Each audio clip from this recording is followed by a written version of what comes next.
a quick, short joke about meds. This fellow had gone to the doctor for his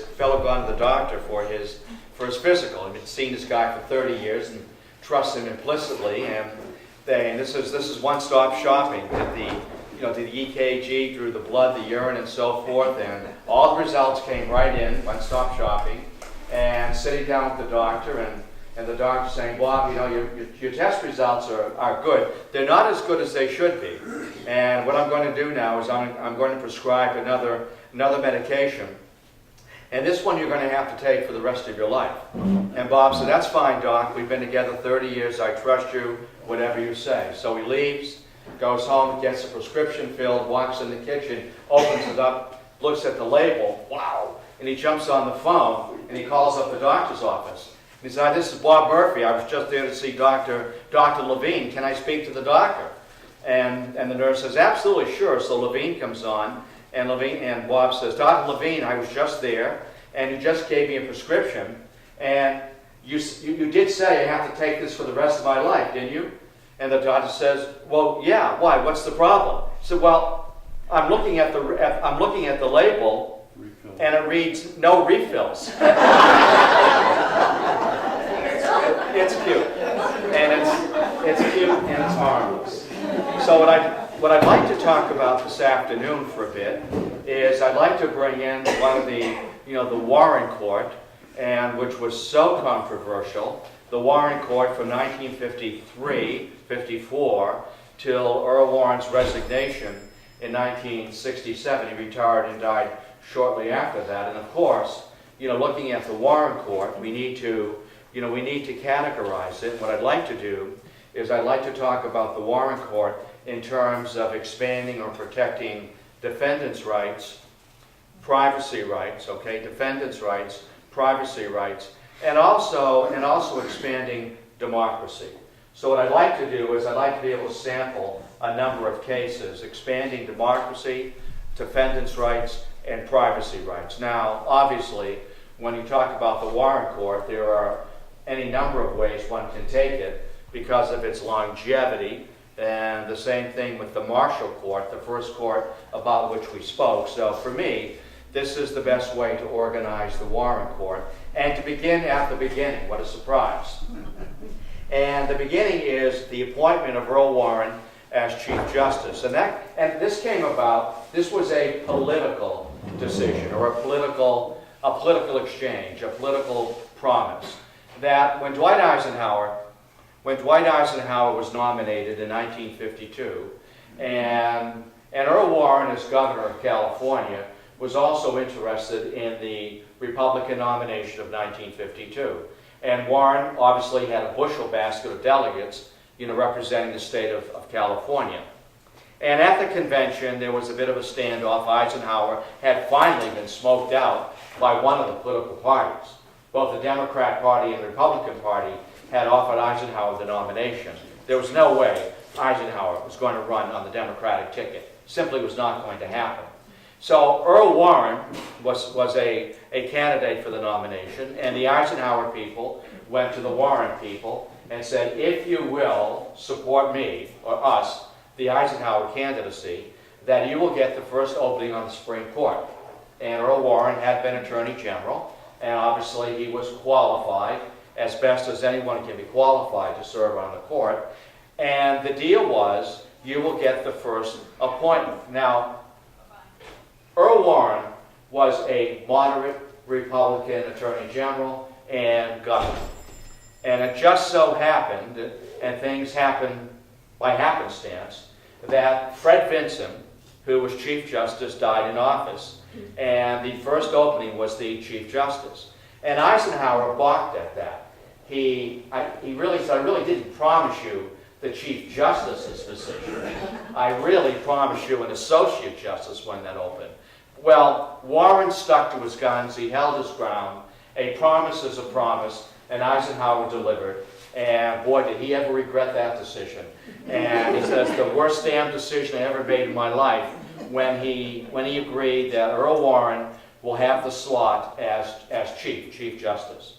And right off the bat, right from the beginning, of course, we know that Eisenhower made up his decision, made his judgment on Earl Warren when in 1954 that Earl Warren, writing for the majority opinion, 8-0, supported, if you will, when in Brown v. Board to end segregation in southern schools. Now, eventually, it's going to come to the north as well. We don't have time to deal all of that. Perhaps we can touch on it next week. But Brown v. Board, Brown versus the Board of Education, to integrate southern schools. Now, a word about this. This was a long time in the coming. The Plessy versus Ferguson was the court's ruling in 1896. And Plessy versus Ferguson said, quite simply, separate but equal was constitutional. You know, that no one's rights under the Fourth Amendment, equal protection of the law, was violated as long as it was separate but equal. Now we know, and I don't need to draw this out for you, it certainly was separate, but the equality part was lacking in terms of textbooks, in terms of salary, in terms of infrastructure, in terms of the quality of instructors and so forth. And many cases had been brought before the Supreme Court or had been appealed to the Supreme Court to strike down Plessy versus Ferguson. And Fred Vinson had repeatedly refused to hear it. We've made our decision, and you know, we've talked about this, that courts do not like to overrule prior courts unless there is a compelling interest. Earl Warren had a compelling interest. Just a word about this. Earl Warren had been Attorney General when the Japanese were interned during World War II. He did not speak up against it. He was silent. In fact, he did speak up against it. What he said was the fact there has not yet been a single documented case of Japanese sabotage is because just how well trained and secret they are. You know, and the reason there hasn't been anything is more dangerous than the fact that there has been any acts of sabotage. So Earl Warren, as Attorney General, said very little about the internment of Japanese Americans. And he spent the rest of his life apologizing for it. And here, before his court, in 1954, came yet another case to deal with the integration of southern schools. And this is, as I said, it's Linda Brown versus the Board of Education. And the reason Linda Brown was the poster girl, if you will, for this case is that there were many other plaintiffs as well. And the NAACP lined them up alphabetically. So Linda Brown was the first one. So it is Brown, and then all the other plaintiffs, Brown v. the Board of Education. At the end of World War II, black servicemen came home. I need to frame this for you. Black servicemen came home talking about a double victory over racism. That they had seen the results of unchecked racism in Germany, in Europe, the camps, the death camps, Auschwitz and so forth. And they did a lot of the cleanup, by the way, the black soldiers. And when black soldiers came home, they talked about a double victory over racism that, look, we saw in Europe the results of unchecked racism. And we want to see, we are the third generation, Martin Luther King Jr., we are the third generation born out of slavery. King did not serve in World War II, he was too young. But this generation talking about the third generation born out of slavery, and the time of waiting is over. And we want a double victory over racism at home, Jim Crow. And what further fueled the drive by black servicemen to do something about Jim Crow is that when they were in Europe, they found that the Europeans, the Dutch and the Belgians and the French and the Brits, really were not hung up on race the way Americans were. You know, that a black serviceman could order a drink in any tavern, could use any restroom, could get a meal anywhere he wanted to or he wanted to. And certainly the women of Europe had no problem with a lady's choice going up and asking a black serviceman to dance. Now, white guys did. White guys from the South had a problem with that. And that's why the MPs were always busy, because this was certainly not the way we remember it in Virginia or Mississippi. So these servicemen come home with a memory of what they saw and experienced in Europe, not only, if you will, on the dance floor, but in Auschwitz and Dachau and so forth, but also that we want a victory over Jim Crow. So this sets the framework for Brown v. Boyd. And the NAACP, its lead attorney was Thurgood Marshall. And Thurgood Marshall will be later on appointed to the court by Lyndon Johnson, the first black man appointed to the court. Thurgood Marshall had, for quite some time, been arguing before the Supreme Court and had never lost a case. In fact, Lyndon Johnson, if I'm jumping here a little bit, will appoint Thurgood Marshall as Solicitor General for the United States, so he could really have a great deal of experience and have even, if you will, a deeper resume for being moved up to the Supreme Court. I think it was in 67 is when, yeah, it had to be. It was in 67 when Lyndon Johnson made the nomination. But right now, Thurgood Marshall, lead counsel for the NAACP, employing the Brandeis brief. Earl Warren will hear the case, expanding democracy, rights, 14th Amendment, due process, equal protection of the law. He wants to do this because he knew that as Attorney General he had failed during the period of the Japanese internment. But here is a chance to right the record, or if you will, to resolve my conscience. And it was known to Marshall, and you know as well as I know that the Supreme Court has a way of getting its word out, whether or not it's willing to hear the case. And Marshall had been contacted, not by Earl Warren, but by others, that the court will respond favorably if you make this appeal, that the court will hear this case. Fred Vincent is dead. We want to hear Plessy we want to rehear Plessy versus Ferguson. And that, of course, is what's going to happen. At the hearing, or at the presentation before the court, that Thurgood Marshall and others will adopt the Brandeis brief that we talked about last week, bringing in a great deal of technical information, factual information, and sociology as well. And by that I mean talking about textbooks and the quality of the building, the salary of instructors, the training of instructors, but most importantly, the sociological studies of Dr. Kenneth Clark, a sociologist. And this was a famous study, and those people who were absolute purists on the court wanted to throw this out, that this is social activism, this isn't law, this is social activism, this is not the role of the court. And what Warren allowed to be introduced were these studies. And the study showed, and the results were consistent, that, and the studies looked like this, that young black girls, 4 or 5, maybe 6, were shown 2 tables of dolls. And they were asked to pick the doll that they liked the best. And most of them picked the white doll rather than the black doll. And they were asked, the black doll resembles you. Why did you pick the white doll? And their response, as best as a youngster can articulate it, is that white people like the white doll better than the black doll. Obviously, because the way they were spoken to and treated and so forth. And what makes these studies useful is you need to get the same results on a consistent basis. Now, this is sociology. This has nothing to do with per pupil expenditure, but it has to do with the Brandeis brief broadening out the presentation. And Earl Warren, much to his critics, allowed it in. And Earl Warren was a politician. Earl Warren was a man who knew the members on his court. He was governor. He knew you have to talk to people. He knew when anniversaries were coming up, when birthdays were, grandchildren.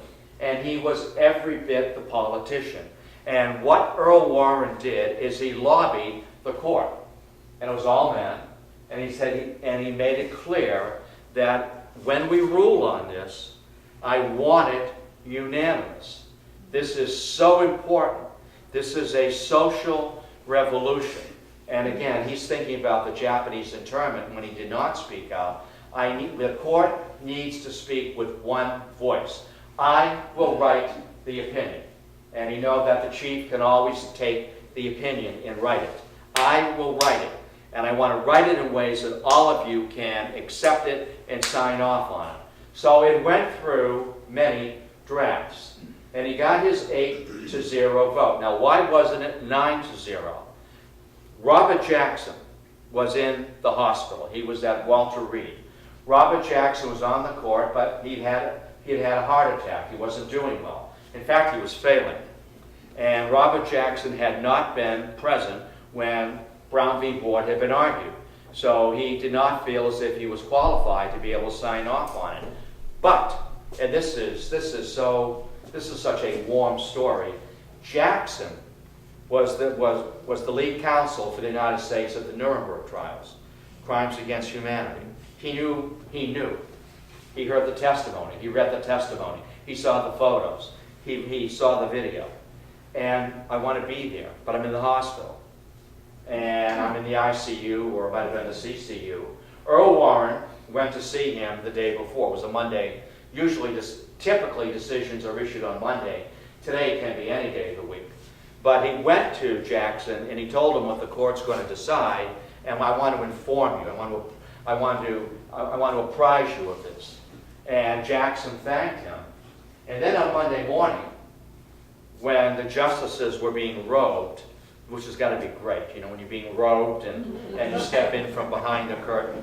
I want that experience to step out there. And Jackson shows up. He had checked himself out of the hospital. He's a dying man. And Warren and the other justices, what are you doing here? You know, you're in the ICU. And Jackson said, I want to sit with you men when you deliver, when you read this important decision. I was at Nuremberg. I know the results of unchecked racism. While I cannot join you in a unanimous decision, I want to sit with you when the decision is read.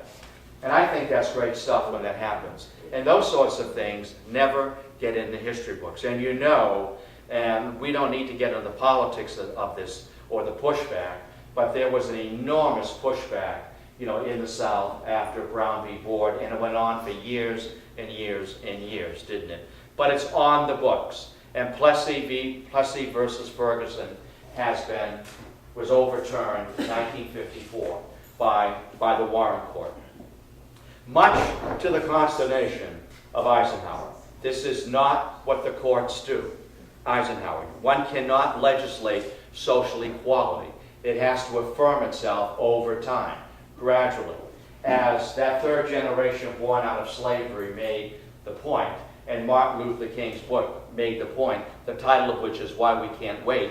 We've been waiting since the first slave ship arrived in Jamestown in 1617 or 1619. It's been a long time.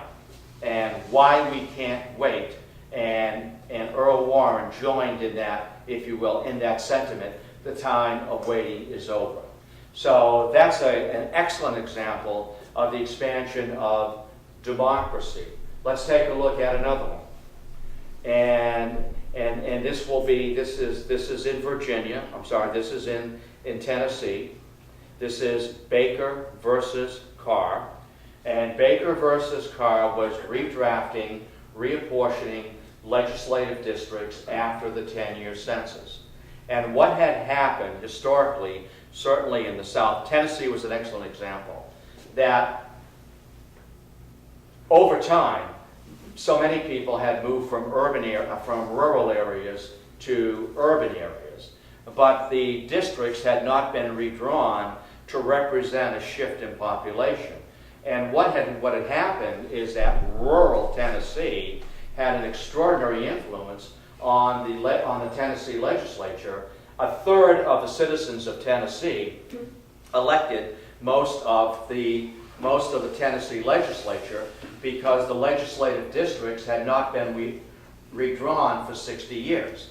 So it's a question of, this is where the phrase is one man, one vote, where your vote counts. One woman, one vote as well, but it's the 1960s, one man, one vote, that if you live in an urban area, your vote doesn't have the same clout as rural Tennessee because you're not represented. The districts aren't equal in terms of population. Now, not only is it a problem with regard to due process and equal protection of the law, but in the urban areas of Tennessee, this is where people needed money for schools, assistance programs, highways, and so forth. These rural folks did not want to vote for aid to urban dwellers in Tennessee. So a third of the state of Tennessee ran the state, and people living in urban areas were not able to get adequate representation or the financial help that they felt they needed living in urban areas in Tennessee. So that was struck down as violating the 14th Amendment and the Equal Protection Clause. And just a word about the contemporary election and the Electoral College, that 2 states, one man, one vote, and they can do this by virtue of the 10th Amendment, it's pending in Alabama right now, is that what Nebraska and Maine have done is, in the spirit of one man, one vote, and everybody's vote counts, is that they have divided their electoral votes. In other words, Nebraska, Nebraska is the best example. Nebraska has 5 electoral votes, 2 from the Senate, we talked about that, and they have 3 congressional districts. And what they have done is, they passed a measure that, for example, in 2008, that if a candidate takes Congressional District 1, they get that 1 electoral vote. And whomever wins a majority of the vote in Nebraska gets the 2 Senate electoral votes. In Nebraska, McCain carried 2 of the 3 congressional districts in Nebraska. So he got 2 electoral votes of the 3. Barack Obama carried the 3rd congressional district. He got 1 out of Nebraska. And because McCain carried the popular vote in Nebraska, he got the 2 Senate electoral votes. So Nebraska cast 5 electoral votes, 4 for John McCain and 1 for Barack Obama. And that is the that's called the congressional distribution method of electoral votes. And it reflects Earl Warren's idea about Baker v. Carr, and that your vote counts in your congressional district. Maine has also adopted that procedure. But Maine went in 2008 4-0. It went for Barack Obama. So Maine's electoral votes went to the Obama campaign, and McCain's were split in Nebraska. But that is the spirit of Baker versus Carr, the expansion of, if you will, democracy or political democracy. We also have, and this is Harper versus Virginia, the Supreme Court struck down the poll tax. And it struck down the poll tax not because it was $2, but in a spiritual way, but in a symbolic way, it was an impediment to voting. $2. It's not voter registration, which, by the way, is coming up in Pennsylvania sometime this week or next week, and I think in Florida as well. No, South Carolina. That even though it's only $2, to have to pay to vote is considered an impediment to voting. So that got struck down by the Warren Court as well. So we have reapportionment. We have the poll tax struck down to expand democracy. We also have an effort here to expand privacy and freedom of expression. Privacy. Mapp versus Ohio. In Mapp versus Ohio, the cops broke in with a warrant to, I forgot her first name, Mrs. Mapp.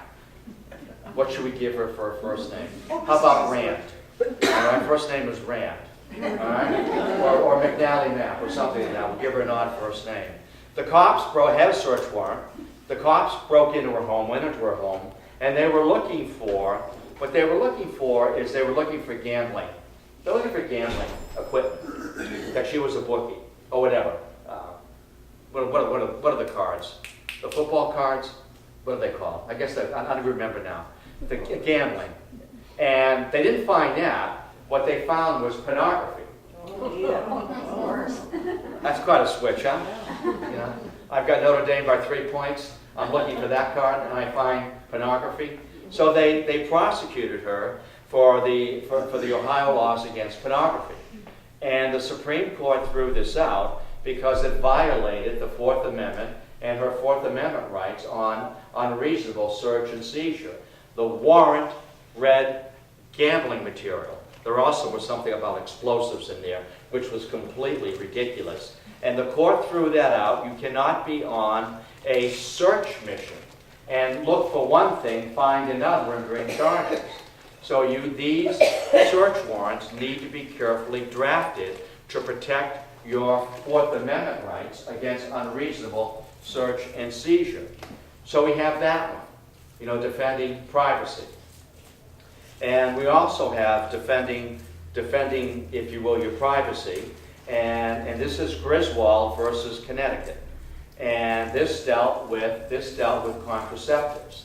And this was a test case.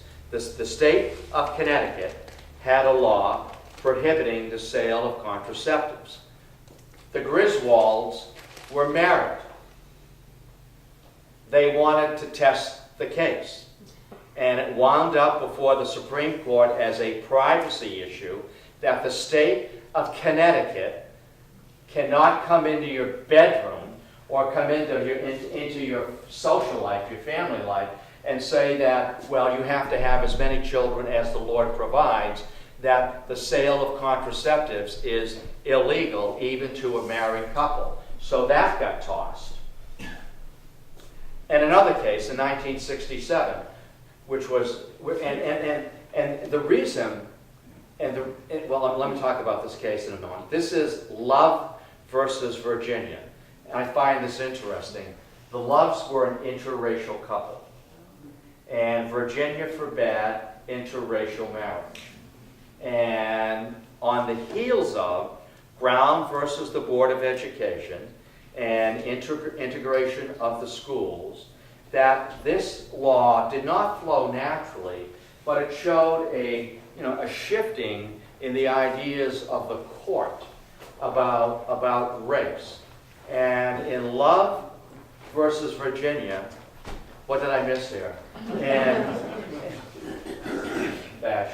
Right? In Love versus Virginia, the court threw out any laws against interracial marriage. So we have that. And we have Mapp versus Ohio. And we have Griswold versus Connecticut. And of course you know that these all generated a great deal of controversy. And Eisenhower, I almost said was pulling his hair out, he had none. But Eisenhower, this is the worst damn decision I've ever made.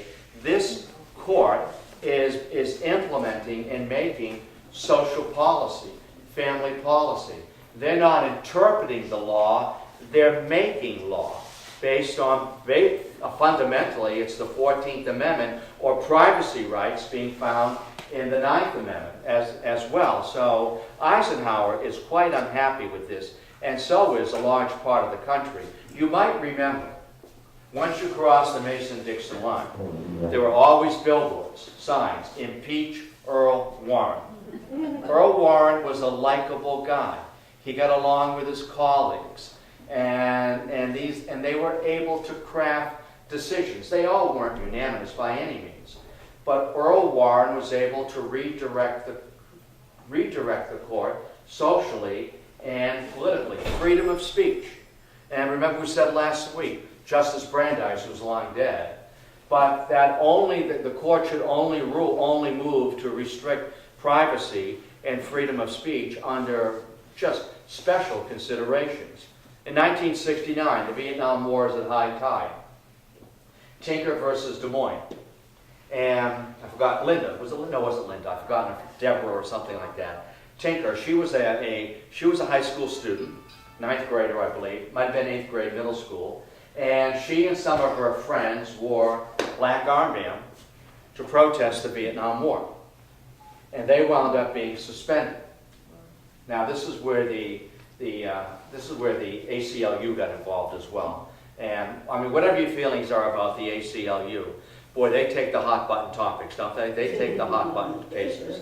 And I mean, they are absolutely, it's First Amendment rights and 14th Amendment rights and so forth. So the Tinker family contacted the ACLU, and the ACLU, I got it, okay.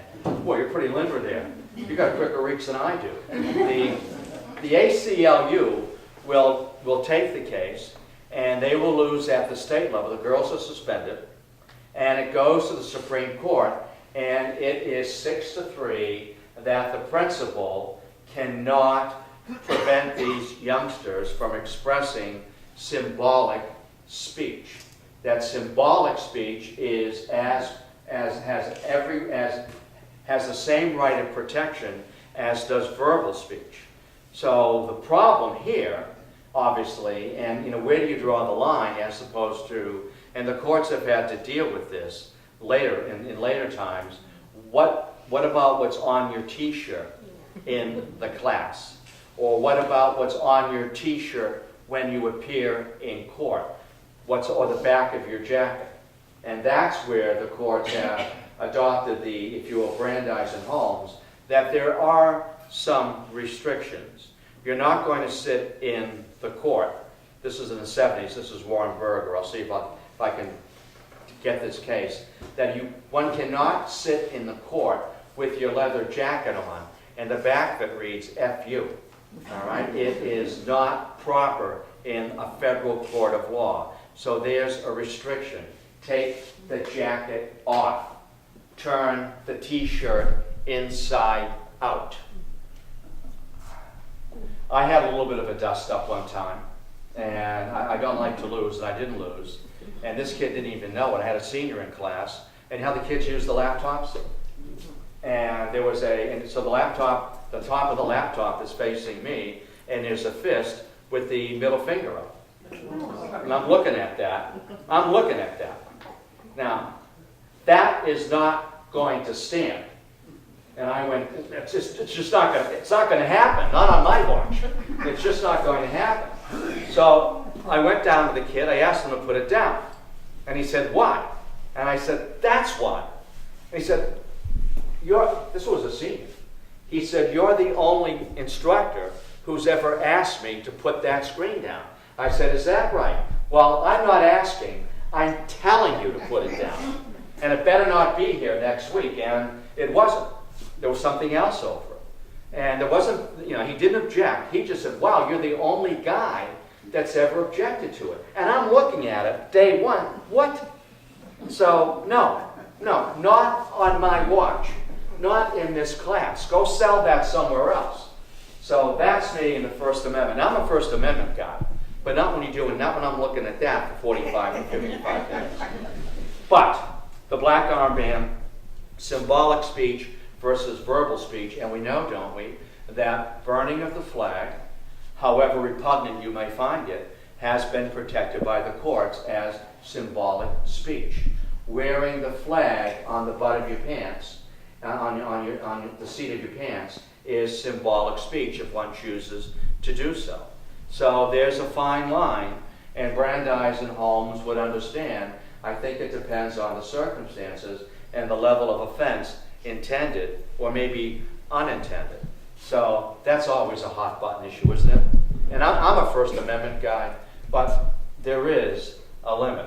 At some point, decorum and fair play and being reasonable come into play here. So, and by the way, Ms. Tinker is still alive and well. She was at the Kennedy Center, I think, a year or so ago, the Kennedy Library, talking about the case and remembering it as a young adolescent. So, First Amendment rights being protected by the court, expanding political and social democracy, privacy rights, all of this is so important. Earl Warren, defendants' rights, 3 land-breaking cases, and they're still around. And it is Gideon versus Wainwright, Escovedo versus Illinois, and Miranda versus Arizona. Gideon versus Wainwright, Florida, an indigent. And this guy broke into a pool hall and stole their change. He was looking for pocket money, probably to buy cigarettes. And he wound up doing a heavy time for this. I think it was 8 or 9 or 10 years. And he wrote his appeal. He hand-wrote his appeal to the Supreme Court, that he was denied benefit of counsel and that I did not have right to counsel. And handwritten, Abe Fortas represented him. I know you remember that name. Lyndon Johnson wanted Abe Fortas on the court until he got involved in some, not gambling, influence peddling or some other problems.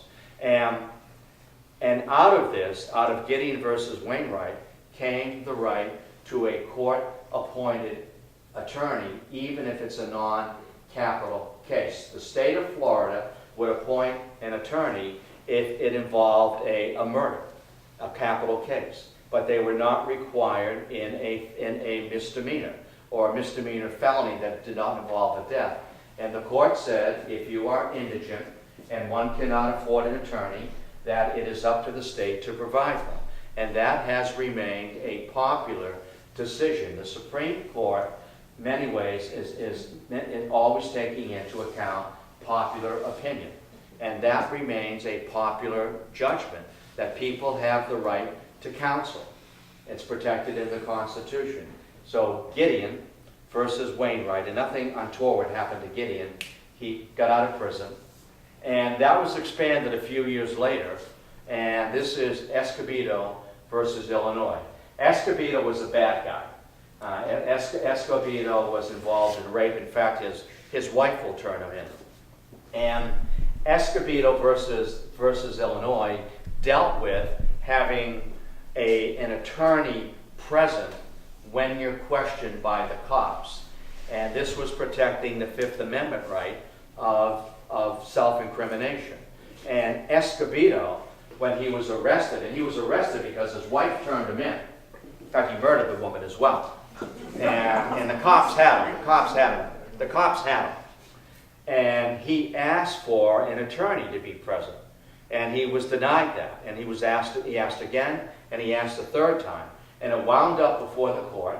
And the Warrant court ruled that you have the right to have an attorney present when you're being quizzed by the cops so you don't incriminate yourself. And I think we would, support that as well. And then came, and you know where I'm going here, Miranda versus Arizona, and that's 1965, and that's pitch perfect. Again, your Fifth Amendment right, you have the right to remain silent, and it rolls on from there, doesn't it? And if you don't speak English, the cops have to bring you down to the station, and they find someone who can read the Miranda rights to you in Spanish or whatever language you speak, to safeguard your right against self-incrimination. Now, I know that the courts have extended this and modified it a little bit. There was a recent ruling on the Roberts Court where the guy was in prison, had already had his Miranda rights read to him on another case, and they brought him in, the prison authorities brought him in a year or two, a few months later, to quiz him on something else that was related to this. And he claimed, and he was found guilty, he wanted this tossed because you didn't read me my Miranda rights again. And the court ruled 5-4, you've had them read to you, and once, and that's enough. And this was a related case, and you knew this was a related case. So you're going to do some extra time. And remember recently also, with respect to the Roberts Court, this was a year ago, that a First Amendment right Fourth Amendment right on unreasonable search and seizures, that the police cannot affix a GPS system to your car. Do you remember that? Yes. And to track you for 30 days or 60 days or 90 days to see where you've gone. They can only do that with a search warrant. I don't know about you. That was a unanimous decision. I support that. I don't want anybody, I don't want a GPS system on my car so people can trail me, the police can trail me, or the authorities can trail me and find out where I've been. And it's not that I have anything to hide, it's just a privacy issue, that you simply cannot track people because you're interested in where they're going.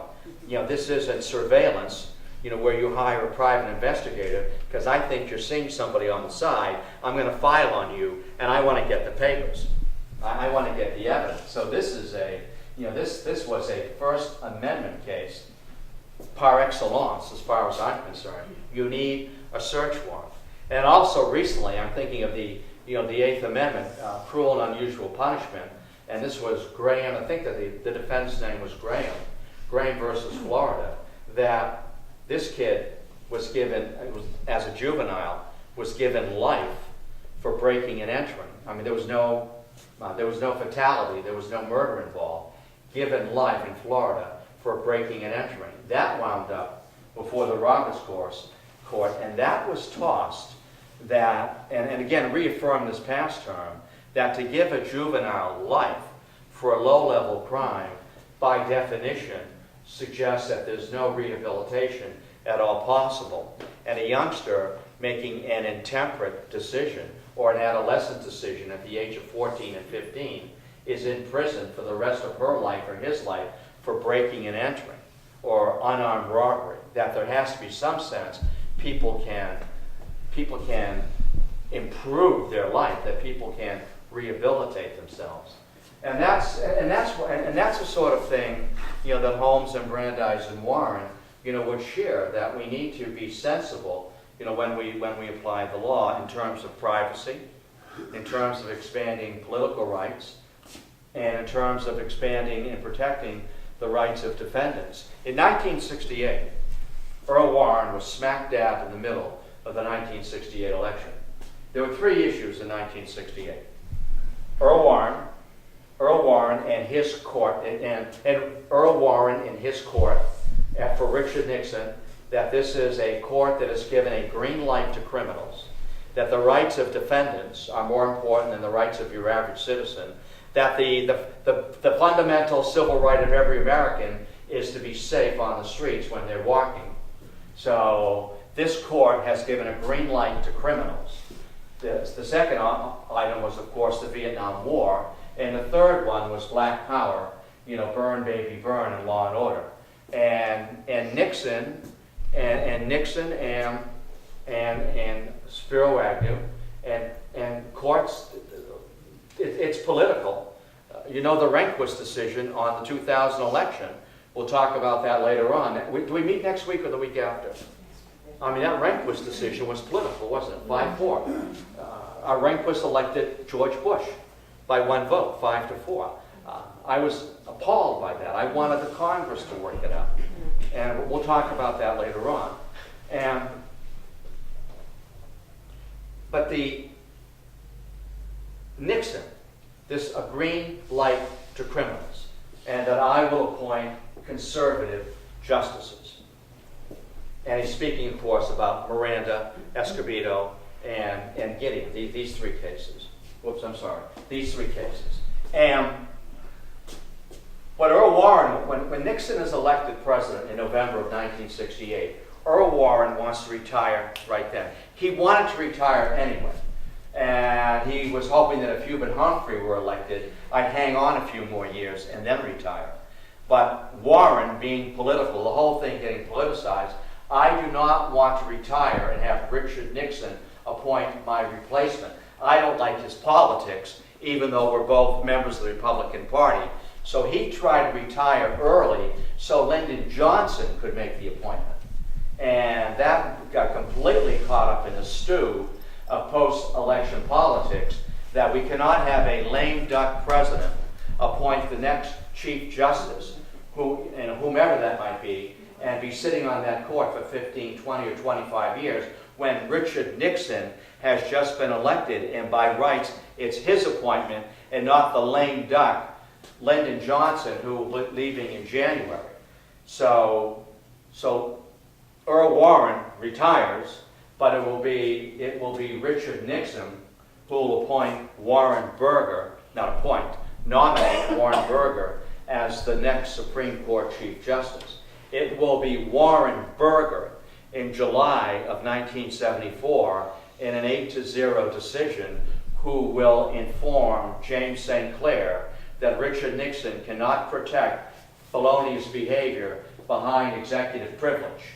That executive privilege covers conversations, not if you will, abuse of power and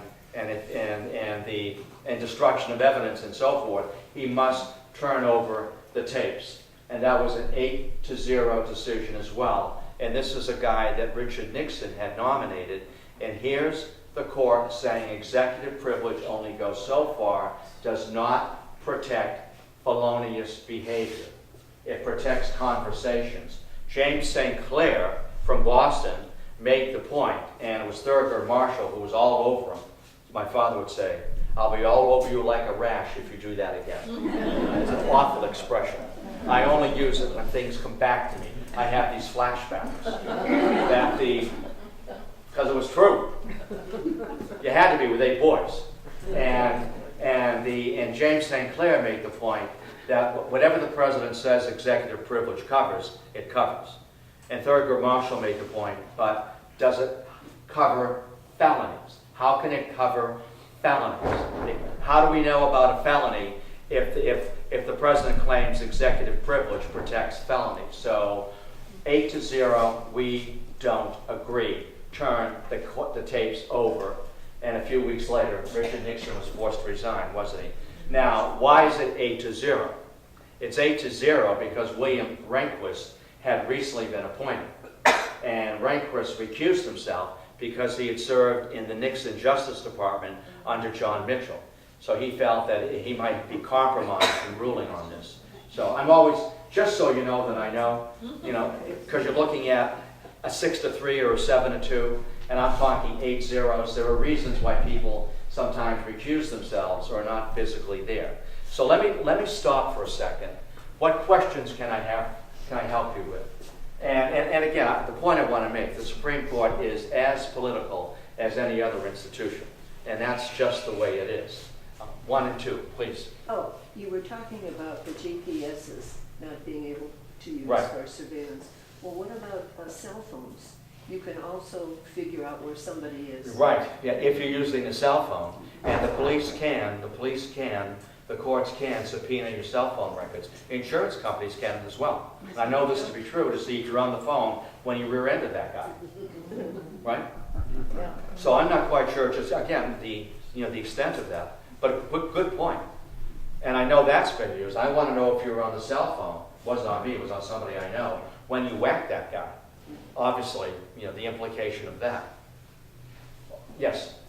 What's the end of the story of Escovedo? Pardon me? What's the end of the story of Escovedo?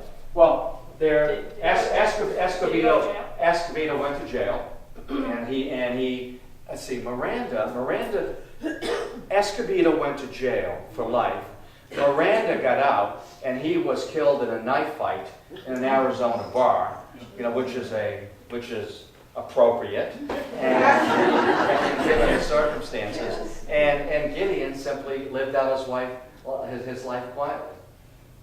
But these cases they're still there. They're still being fine-tuned by the courts. And as I said, this is why it's important. I got you. Who's on the court? Yes, ma'am. What was the duration of the Warrant Court?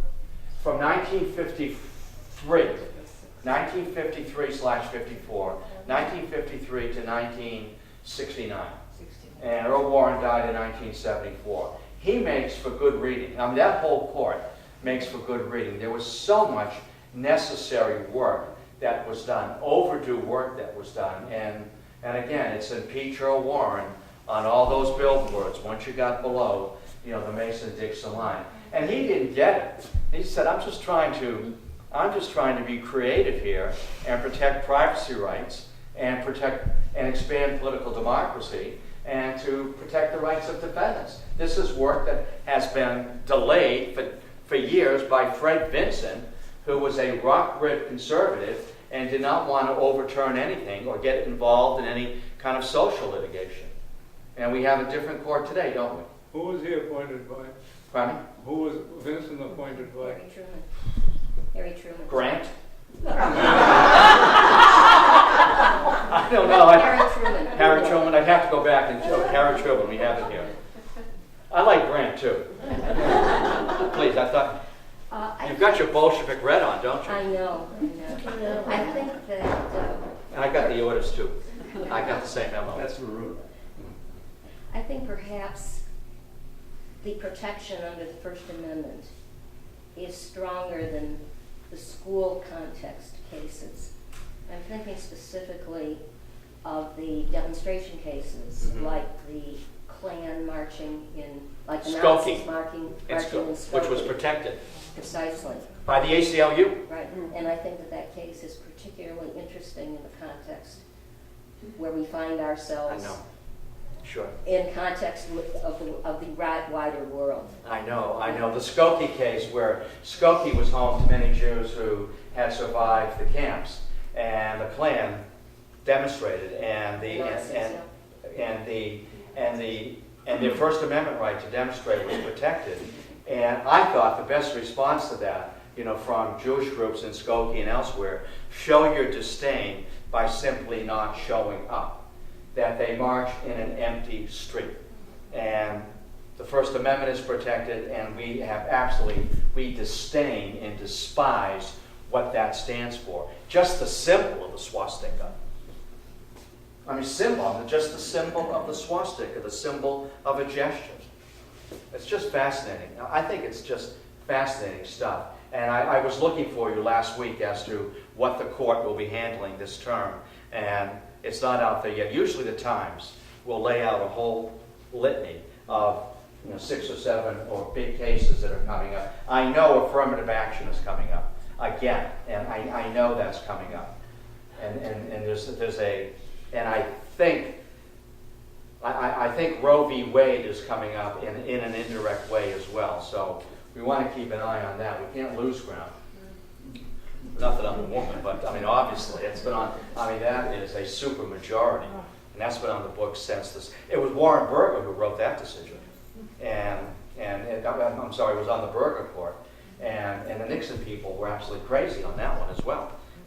And as we said the other day, you don't know who you've nominated until you see their work, because people change on the court when they see the broader issue, and you are safe. In the sense that you don't have to be elected, you can maybe do the right thing as opposed to the political thing. And that raises another question, doesn't it? Your version of right versus someone else's. I was curious about why Eisenhower was objecting to Warrant. Was it because he felt that Congress should be passing these laws, that they were overstepping their bounds? Right, absolutely. The question, Eisenhower felt that these laws should be passed by Congress rather than simply 9 men sitting on the court. That these are political decisions, and Warren has socialized all of this. It is or even more importantly for Eisenhower, it should be done at the state level. Federalism, the 10th Amendment. So, and that's why, speaking of federalism, the 10th Amendment, that's why Nebraska can get away with making their electoral votes proportional. That we feel it's more representative of the voters in Nebraska to do it by district as opposed by a winner-take-all, which it is in the other 48 states, plus the District of Columbia, which has 3 electoral votes. What would the outcome have come if all 50 states had that? Well, that's the issue. See, the question is, what if all 50 states had that? And I'll tell you what would happen is you would have an explosion of third parties, and no one would reach 270, and what would happen is the election would go back to the House of Representatives where the framers intended it to resolve to begin with. If you look at the Constitution, what a surprise. If you look at the Constitution, that the framers believed that no one would ever get a majority in the Electoral College. Once Washington was out of the picture, and Congress would choose the president from the top 5 finishers, and that the Senate would then take, once they've chosen the president, you've gone from 5 to 4, you drop the low man, it would always be a man, drop the low man, and the Senate would take the top 3 or the middle 3 and choose a vice president. So that's what would happen. It would, in a very interesting way, would cycle back to 1788. It would be a mess. Why would it bring about third parties? Oh, well, because I could see third parties in the Pacific Northwest or in the South, gaining electoral strength in Alabama, Mississippi, and so forth, and dividing up the electoral votes. Florida has 29 electoral votes, and northern Florida is more Georgia, than Key West. And I could see congressional districts in the northern part of Florida going one way and another way and so forth, and you begin to chip away at 270. Or, I'm just speculating here, that you would have to write legislation that would read that if nobody gets 270, well then we have a runoff presidential election with the top 3 tickets. Now, we have a low enough voting rate as it is without having runoff elections. That sounds like, I don't know, Weimar Germany, and where that all wound up. So it's just interesting how these things work out. But some states have to, whatever votes they have to give all votes. Have what? They have to give all their votes True. to. Right, and that's right. And that's the way most states are. Whomever carries the majority of the popular vote, that candidate gets the entire electoral vote of that state. And that's why Florida was such a mess in 2000. Hanging chads and all of that conversation. And Rehnquist, so the court stepping in December to get this thing resolved for the inaugural in January. Right, it's a winner take all. So, and I'll just say this because it's true. And it's not because I said it's true. The election is already over in 42 states. I may have said that. It's done. It's already over. I mean, they're either going to be in the Republican column or the Democrat column. And that's why we've got these 8 or 7 swing states, battleground states. And it's a winner take all, isn't it? With the exception of Maine and Nebraska.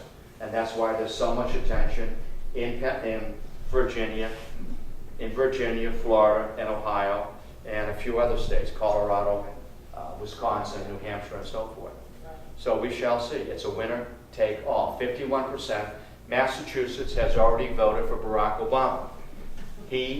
Barack Obama has a 33-point lead over Romney. Now, I'm not being political here. That's just the number.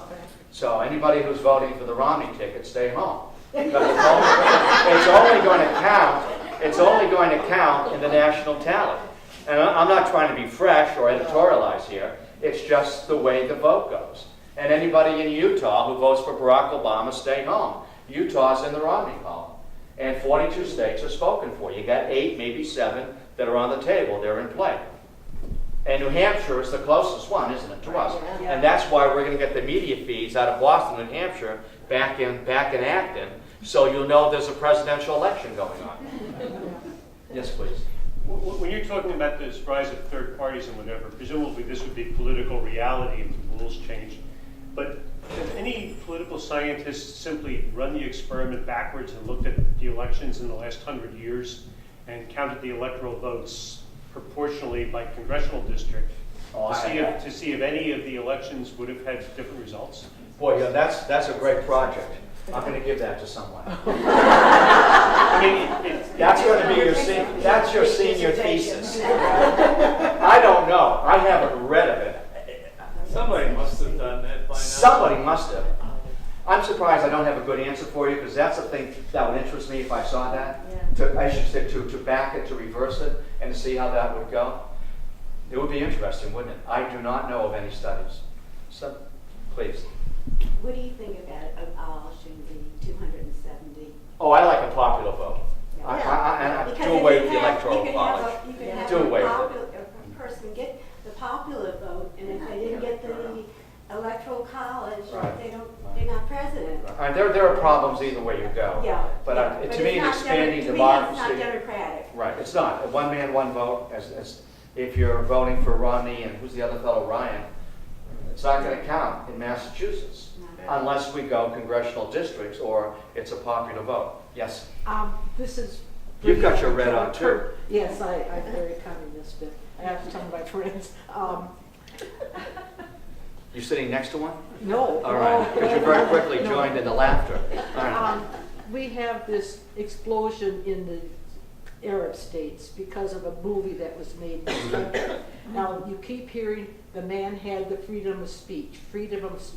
But one of the first interviews I heard about him was he said out loud he knew what this movie would cause. Now, doesn't that go over the line? I don't know if he said that. This guy is a felon to begin with. Yeah. So I don't know if he said that, and I don't know what his intent was. And I do know that those actors and actresses who got $500 to play in it are really unhappy because now they're fearful they're going to be targeted. You know, I just did this for a lark on another issue, and all this other stuff got dubbed in. So who knows? I'll tell you what it did do. It's allowing Barack Obama to be presidential and not talk about the unemployment rate and receiving the bodies of those diplomats, which he has to do as commander-in-chief. And this is the benefit of incumbency. I mean, incumbents have so much going for them. I mean, I would much rather run as an incumbent, assuming I had the record, than to run as a challenger, because you can make news. I mean, you can drive anything off the front page with a quip, and just like that. I thought maybe he'd stepped over the line of freedom of speech. Well, I know some folks want the president to apologize for that. He didn't film it. I wouldn't. Yes, please. Question I asked to you last week. Doesn't this go over the line, as you said, Right. but it's like crying fire in a crowded... This situation? Yes. Well, And- this situation, crying fire in a crowded theater, you're going to get a result. This guy made this film for whatever reason. He did not know the result. Oh, yes. I don't think so. No, he did not know the result. This film was used to excuse an attack on the American consulate in Libya. The fact that it coincided with 9/11 is more to the truth, speaks more to the truth than this rather crummy video, which I haven't even seen, so I can't speak to it. But I mean, I've read about it. I don't know, the line changes. It changes daily. It changes by the issue. It's like, Every assault on this religious image has resulted in riots. Right. Every well, I don't think Allah is that thin-skinned. Other people are on his behalf. That's me being fresh. Right? We have, it's not quite analogous. Or Muhammad is not that thin-skinned. How did people feel a number of years ago when there was an exhibit at one of the New York museums that essentially blasphemed Christian symbols? I remember that. Right. And they were allowed to show it. Yes. Right. But it was over, the issue was over whether public money, which had come from one of the foundations Yes, for right. the arts, could be used to fund that. Refresh my memory. What was the exhibit? Was it a crucifix as a urinal? It was called His Christ. Who was coming? It was called His Christ. Okay, all right. And essentially, it desecrated the cross. Right. Um, A urinal. Right. And it was extremely blasphemous for a very large portion of the Absolutely. population. And it's in such But bad the taste. First Amendment allowed it to be shown. That's right. And it did not result in riots in the United States. That's right. And even if it had, the issue is, would the First Amendment hold? Yes. Because for some, it's almost absolute. And if it's not absolute, then it has to be an action that you're done that's breaking the law. And this is why it's such a tricky issue. Precisely. And it changes from And you topic put to it on an topic. international level. Yes. Are we going to make our rules and circumscribe our Constitution because of the sensitivities of others? Right. It's a judgment call. Yeah. It's common sense. And speaking of which, I've said this a dozen times already. That's why it's so important who sits on the court. But it's not common sense. It ought- Common sense would say you make an accommodation. Yes. Common sense would be you negotiate it. But you don't negotiate the First Amendment. No, but there are times when it has to be carefully applied. Fire in a theater because of the mayhem that can cause, as opposed to some 2-bit video that someone got hold of. Look, you can get hold of anything, can't you? And there was some place I was going to go with that as well. I remember this about 10 years ago, wasn't it? Yeah. About that piss Christ? Oh, yeah. Yeah, right. Maybe even more than that. Yeah. I remember that. And I know where I was going with that. Is that some folks will say I'm not going to pay my taxes because I don't want my tax money to support abortion clinics. Well, and since I don't know what portion of my taxes is going to do that, I'm not paying my taxes. Or I will tell you I'm going to knock it down by 10%. So there you go. I don't have any, look, if there were easy answers, we wouldn't have a Supreme Court. And if there were easy answers, we wouldn't even have to think about it. And that's why it's important who sits on the courts, regardless at what level. Because you need good judgment there. Now, speaking of judgment, all those drug cases that are going to be tossed because that evidence has been compromised and tampered with. And I look, was it in the Globe today or Sunday's Globe or somewhere? And did you look at the rap sheet of these guys that are walking? 8, 9 pages of courtroom activity because this woman and her colleagues, whatever they did, and whatever to compromise the evidence, so many guys and women are going to be walking on that. And you know they've already convicted felons. They've got a rap sheet, 8 or 9 pages. You didn't see my picture there. I'm into white collar crime. You can get paid. You can get a good attorney to get you off on that one. Something else. We are meeting next week, and we'll do the Burger Court. I want to run it up to Rehnquist as well. Rehnquist, the Lone Ranger, and certainly talk about that Florida decision in the year 2000. And what was Secretary of State Harris stopping the counting when she was ordered? Remember how she really gussied up? Remember that? She really gussed. That's my grandmother's word, gussing up. Getting really looking good when it went national, right? And being promised you might be the next congresswoman from this district if you roll over on this one. Right. I think she won. One term. She won. Did she One win? term. One term. Yeah. Yeah. What was her first name? Last name was Harris. I know that. No, that was the secretary Nixon. I'll see you all later. Be well. Straight home. No homework.